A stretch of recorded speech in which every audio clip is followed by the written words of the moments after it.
Welcome.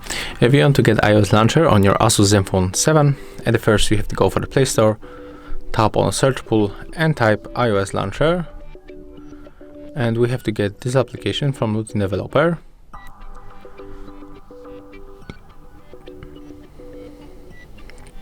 Let's open. Accept permissions and click right here on the middle button. Remember to select iOS Launcher 14, and when this notification pops second time, we have to click as always. And here we are. For example, we can change icon on the home screen. Here we can also grant the permission.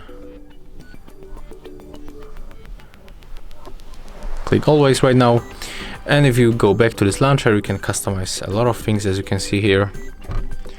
So, just simply have fun. Thank you guys for watching.